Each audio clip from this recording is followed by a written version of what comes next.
just many hours of discussion, but we wanted to be very clear to try to thread a line. So just to kind of bring everybody up to speed, because many of you weren't involved in this conversation, was to try to thread a needle between making sure we adhere to best practices as outlined by the National Institute of Justice, which we spent many, many days poring over to make sure that we were setting up this board in Tennessee. If we're going to have these boards, we want them to be adhering to the best practices to national standards. And so we looked at, in-depth studies that looked at what these oversight boards did and how they functioned in other states and across the country. We also wanted to try to leave as much to local control as possible. So the approach that we took at the time, and it doesn't mean that this committee tonight would He's the chair necessarily of the do Judiciary that. Committee. I guess we'll find out here in a moment. But the approach we took at the time was to try to set up some guardrails, if you will, some parameters, and then allow locals to work within those parameters. So the NIJ study that we used and worked with outlined in essence the parameters that we have today. And so I think, with the exception of what the member is trying to do today, which I think is a good edit, I am hesitant to go back to the drawing board completely and restructure the boards. This here, we're really dictating to locals what they've got to do, kind of, chapter and verse, comma and period. Whereas, the approach again that we decided to take 2 years ago was, all right, what are the best practices? So again, for people where just is it joining working us, well? Because I like it when Tennessee leads and when Tennessee says, look, you may not agree that this is these a bill that would boards, require you may not like these boards, for community example. oversight board people to complete And the I know local we all police probably force's have our own citizen personal academy opinions course about within them, 6 months, and about whether or removes not they could be used authority for from the political board purposes or until not. they've all But complied. the fact is, if the boards are Adding here, we yet want to another make sure that we barrier have the for best them. ones anywhere in the nation. And that's why we wanted to adhere to those best practices. So I just want to kind of add that sort of institutional knowledge. How about instead of forcing and, the take that oversight for what board it's to worth, do and more I'll kind of lay training, that at the feet of we the change the committee. And again, I'm training sorry we didn't of have a the chance to have this police conversation earlier, because and make it I honestly wasn't aware of the amendment more until just geared before towards committee. So thank you for your de-escalation indulgence. and that kind of thing. Thank you, Mr. It Chairman. seems like it's Any other focused questions, on the comments on the wrong amendment? people. Right. Seeing none, any objection to calling the question on the amendment? Seeing none, all those in favor of adding amendment number 003711 to House Bill Just giving 374? more power say to aye. authority, always. Those opposed? The noes prevail. The amendment does not go on the bill. We're back on House Bill 374. Representative Castor, you are recognized. No further comments. Leader Lambert. Thank you. And thank you for just bringing the bill. I mean, I think it is a significant improvement to what was there last year. I mean, these, community oversight boards serve a very valuable function in the community. But I mean, in order to be able to do that well, they really do need to have this knowledge. So I mean, I think They need to you're doing have this quite a knowledge. favor here by How about if you guys passing are going this to make into these state laws, law, why and I don't you commend go you do for these bringing it. courses then? Thank you If for you're the ones making the bringing this laws piece of about the community legislation. And I oversight thought I board had and all signed these on police already, but would love to do laws, so why don't for you whatever guys that is force worth. So yourselves thank to you go for do it? bringing Why this are legislation. the community I certainly oversight support board it. need It's to a do very good this, bill. Thank you. but you don't? Yeah, or go be a teacher, go be a nurse, go be whatever else. Like if you want Right. to. I echo the leader's comments. I Like- fully support your legislation. I love the amendment. Look, but, I just, okay. Look. Lambert's think porcupine it here would be is smart not if we at least set a little firmer fair guardrails. game There's- on This the guy's holler. here. We do I not mean, talk I'm here about to his I hair. definitely support it. throw that But out Eric, it's a good question. Representative Russell. Thank you, Mr. Chairman, and thank you, sponsor, for this legislation. What does the police oversight committees currently have to have in training? To my knowledge, let me defer to the mother of the. Can I refer to Chairman Kersey on that? I'm dying inside. He doesn't know. That's why he's Mr. Chairman, can I defer Curcio. that to Chairman Kersey? You may, Chairman Curcio, if you want to answer this, you may. Cassett hasn't done his homework. Thank you, Mr. Chairman. Yeah, this too. Again, trying to adhere to Not those a free best course. practices Someone's going to nationally. get kickbacks. There's not Absolutely. a specific training requirement. We tried to leave that up to local jurisdictions, again, respecting local control, but there are restrictions on who can serve on the board. So, and I don't have those in front of me. I certainly 2 years ago had them all memorized and answered many press Yeah, he has no inquiries and idea. cross-examinations about No them. knowledge. Just he get asked like, but there's not a the most specific basic training they have to go questions. through as much as that we talk He wants about. him to go train. What training do they need now? If there are certain No folks idea. who are No idea. prohibited from serving on the board, and within that, we allow locals to control their board the way they'd like. And I will say, since the question came from a representative from Shelby County, that at the time, the city of Memphis felt like this legislation in no way impacted with the CLRB, and felt like they had a good thing going, and this bill did not interfere with them one The iota. CLRB is Memphis's oversight board. Thank you, Mr. Chairman. If I understand this right, it requires that members of a community oversight board complete the local police force assistance academy course within 6 months. What if they don't have an academy within the 6 months? Then they're exempt. Does it say that in this? It does. statute? Okay, thank you. It's a good bill. Thank you. Representative Begg. Yikes. Cass, you got a compliment. He needed that. You could tell. Thank you, Mr. Chairman. That was nice for him to hear. Representative Cassa, am I reading this correctly that if one of the members has not completed police academy within 6 months of They have no being power. appointed to the committee, then the entire agency Yeah. loses You're reading that right, authority Bill. under this section? Yes, correct. I think that's a good motivator. Oh my God. Yeah, a good Look at motivator. look at that grin. That Cassida grin. That is disgusting. Representative Cassa, You said I like that they is don't- Came out with that. These are staggered. Whoa. I that was understand your thought in wanting them to be well-rounded, and I think that's a good thought. But this is draconian to say that if one member, for some reason, illness or the class doesn't make, is going That's to the shut goal. down the whole That's the goal. community oversight board. Bill's getting to the heart of it here. It's a poison pill to the Correct. whole community oversight process. Correct, Bill. And I can't support it. And Memphis and Knoxville did great for years, and ours has just started. And the guardrail set up by Chairman Curcio, everything's going well. I understand your sentiment again, but yes, correct. Can't vote Bill. for something that is going to just totally take away their authority for Yeah. something that may not be under their control. I mean, the class may not make, there may not be enough people, there could be illness, and yet you're going to shut down the entire process in Nashville, Memphis, and Knoxville. Here's another clip we should pull. Yeah, For what could be excusable to neglect, but there's no wiggle room here. There's, Right. it's the chopping block comes out. Eric's got some good points. And Keep to it coming, that, Eric. This is an idea that I had. I bring to the committee. The function of the legislative process for is people that are with privileged enough to have a lot several of us, time you on their make hands. something Right. better. So if someone has an idea, approach me before committee, and I'll work with you on it. Trust me. That's Cassidy's way of saying trust me. Representative Russell, you're recognized. Just vote for it, guys. Trust Thank me. you, Chairman. Oh, And it'd be just so to great if you clarify, had what both his happens bills if fail. that authority is taken away? What does it revert I back really to? hope this one fails. Obviously, the committee would, the oversight would still exist, but the authority that was Considering given to it them by local government further. would no longer exist. And if I understand correctly, their internal affairs would take care of the problems that may arise. That would be my understanding. So somebody who wants to neuter the board could just nominate someone who can't attend a Griffin, class. Recognized. Thank you, Chairman.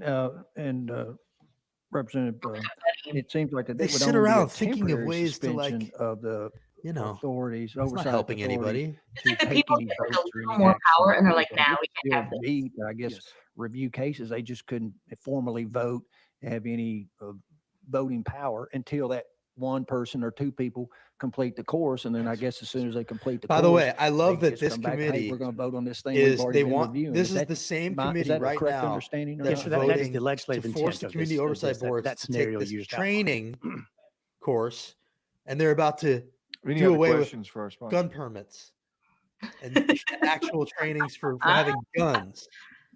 So are you So if for will, training or I are you heard not someone for call the training? question, but if you will, I've got some Depends. things. It depends on what our on that. ideology is. We'll go out of session and recognize legal for a Who's it moment. They've got something they want benefit? to add. We'll come back in and recognize. Authority, or does it benefit the people? Going out of session. Right. I just By the wanted way- to add that under 38.8.312, the Community Oversight Board does have authority to request subpoenas through a local legislative body. So that power would also be something they would lose, assuming they didn't comply with the training. And that's already something they fought for, the Thank you. subpoena We're going power. back in session. And Representative Hardaway, you are recognized. Thank you, Mr. Chairman. And I just want clarity from the sponsor on how to handle the individual who may not get the training. If that individual does not attend a meeting, will that meeting and its actions be legitimate? That I asked it, and I appreciate legal, they did a good job. We had several back and forth. The intent that I have, and the bill reads it well, is that they just lose their authority. The oversight So board is even if not the person who dissolved. hasn't taken the class doesn't They go to just the lose meeting, their authority they that's still been lose their granted to authority. them by that local government until that individual attends the police academy, Citizens Police Academy. It's insane. All right, maybe I wasn't clear. If the You were clear. individual He's does ducking not you. attend an oversight meeting, then there's no violation of under this proposed legislation. This bill doesn't address that at all. That's correct. What? All right, and the bill doesn't address it, which means definition it would lose the authority. the GA didn't get an answer the there. actual citizen training program, the education program. Is there anything in current statute that defines it, that sets out the programming, the structure of it, is there a cost, anything in statute currently? And Mr. Chairman, if can I so, See, now the does this police can make impact these that at all? programs like Mr. Chairman, can I months defer long that if they question to want legal because I'm not aware of what is in code regarding Citizens Academies. You may, and we'll go out of service without, or out of session without objection. By the way, bill for the defines people a that are with Citizen us right Police now, Academy as any program the established by viewership goes law up and down enforcement based on how agency to boring this gets, educate which I totally citizens understand. on law enforcement But let us know if operations, you're practice, enjoying and this, if training. this is something that we should do more of, because, you know, So we're that learning would as we be- go, but it feels like those next time what we would parameters, probably do criteria is would come be set by the local live, code. maybe a little bit closer right. to when the Thank bill you. is Thank going to you, be Mr. Chairman. up. Okay, we're going to go back You know, in session. I didn't know if your we're just question was feeling for this legal out right now, and we're there, going to but keep we'll streaming go tonight. back But in session. like You for have instance, anything when else, the Representative Hardaway? bills Actually, it come was, up, sir, but I appreciate the you sponsor know, jumping the right in. anti-women Okay, well- bills or the anti-LGBT bills or All other right. things, you know, we'll feel it out. We'll maybe be Representative able to Howe. pop on a little bit Thank you, closer Mr. to when the Chairman. bill is actually To the happening. sponsor, do Right you now, have we're any just going to idea keep how going. many citizens? All right, Eric likes academies it. As there long as are Eric likes in it, the I'm state? good. Same. Mr. Chairman. Thanks, Katie. I don't. I know the large. Hey, Beth, that's true. That's I good. We know appreciate that, the my board gamer. towns, and my do. So most decent sized towns in the state of Tennessee does. Thank Exactly, you for that. I Stephen, believe yes. Bradley County has one Stephen's the sponsored translator. by This would the allow the Sheriff's police Department academy in to serve as a cooperation gatekeeper. with Yes, Drawing that public was exactly my thought as I have well. known people who have attended that academy. and they usually have ACWV quite a large 97 was But posting people a have lot said of to good me how it info about changed the permitless carry their, bill on Twitter. Mm. Y'all should follow what our law enforcement her officers for more face information. That's where I got on a the phone day-to-day numbers basis. graphic. And if I may, Mr. Chairman, I have a grandson who just was hired by a good-sized Yeah, police agree with that, department Eric. here. He follows his father, who just retired after 22 years as with the sheriff's department. And I know a Okay, little bit Dan. about how these people are hired and what they go through when they are hired. You don't just put in an application. So he's You sticking go up for the through, oversight board. Maybe it sounds several like. steps, including a psychological evaluation, your ability to act under pressure. It's really, really intense. And quite frankly, I'm not sure I could pass it. But in my grandson's case, he had just gotten out of the military. He'd spent 3 years in the Army and quite some time in the Middle East and saw action in the Middle East. But yet when he came home and got hired with the police department, He had to jump through 5 different interviews, including 2 psych So evaluations. Dan Howell is saying that they already And go now through a he's lot. in the police academy until October 1st. These guys are really trained, folks. And for me, I think this is a great bill because for a citizen Just police kidding. academy, for a citizens oversight community, I liked where we were going there for a minute. Wasn't with sure where we were going with that. education or no appreciation for what these officers go through and how well they're okay. trained. I see. It's offensive to me that they would sit in judgment of Oh, it's our law offensive enforcement Oh my God. It's Okay. offensive to We're really Dan going Howell. downhill here. to protect us. Thank you, Mr. Chairman. Thank you. Any other questions? That's true, Steve. Question has been called. It's offensive to Dan Howell that oversight board that there would be oversight of police. Is basically what he Oh just my said. God. That police That would have anyone would oversight. pass judgment on what an officer does. Like no one can judge officers, apparently. No one can have any criticism over law enforcement. Don't criticize authority. Right. All right, members, we Congratulations are to going to, Cassida we're for going to getting jump a bill around here passed. for just a moment. We're going to pick up. It's really unfortunate that it was this one. 17 by Chairman Curcio. 13. Motion and second, you are recognized. This Thank you, specifies Mr. Chairman. Thank you, continuing committee. Members, education this bill was credits actually brought to required me by for the bounty Sheriff's hunters. Association. And they had identified a problem that we were having in parts of the state. About bounty when hunters. if a bail agent were to partner up with another bail agent who was not on the same bond. So I'm a bail agent, I'm on a bond, and someone skips on me. At that point, I really need to go hire a bounty hunter if I don't think I can get them on my own. Well, what was happening in some pockets of the state was that bail agent was instead going to one of his associates, one of his buddies, and partnering up with them and said, come on, let's go get them ourselves. Well, at that point, they're really behaving as a traditional bounty hunter. And in this state, we have a different set of training standards for bounty hunters that they have to adhere to. Since these guys were bail agents, they were not trained in that way. We're not And adhering they to always the seem bounty to put the hunter standards. important bills So late. what this bill does so that is it they try simply, to puts them on a get us level to tune Bury out. him. acting Yeah. as a bounty hunter. Bury They the have bill, the training as a controversial bounty bill. hunter, have certification as a bounty hunter, and behave as a bounty hunter. I know a bounty nothing hunter. in this He's a bill massive would Trump prohibit supporter. a bail agent that's on a bond who skips Anecdotal. and is They working on named their own he and his to wife make named their sure there's no dog law Trumper. to go get that person themselves. It's good, just good if stuff. they partner up with another bail agent for the purposes of acting like a bounty hunter, that they would have to behave like a bounty hunter and follow all the other regulations as a bounty hunter. Bounty That's the hunter meat of the bill. That's partnership most of what you see there. bill. At the very beginning of the bill, what we've also identified is several years ago, a former chairman of this subcommittee actually created something called the EMIF, the Electronic Monitoring By the end of Indigency this Fund. session, And if you'll go there with me for a Michael second, what this Curcio will fund does have a is mustache. if Mark my words. Representative Not- Beck and I not- are not both this before the meeting, judge, but and we're by, both like, a candidate April, for he'll have a monitoring. mustache. That'd be He always funny. ends up- That'd be He will. He always ends field up with a and can afford the mustache. It's happened monitor, both years. But I myself am indigent and cannot He likes afford to the wear monitor. seersucker We suits have and have a mustache. equal protection under the law. And okay? lie to So sexual I abuse don't have to survivors. go to jail just because It's an I'm interesting indigent, image he's cultivating and with all you of that. get to go free and go home on a monitor because you can pay. We set up the Electronic Monitoring Indigency Fund to pay for folks who are indigent on these monitors. The issue is we have an undefined And there's a lot of amount people that are like sitting claims around waiting to for an testify on the undefined permitless carry amount bill, of by the money. way. Like, I think they've got a lot of So test witnesses every year, just that sitting there. EMIF, at least the last several years, has been running out of money. And Wish we could as have a him on state, beforehand. $1 billion Somehow. asking the criminal monitoring industry to tote the note for the state of Tennessee. So they're actually having to work for free.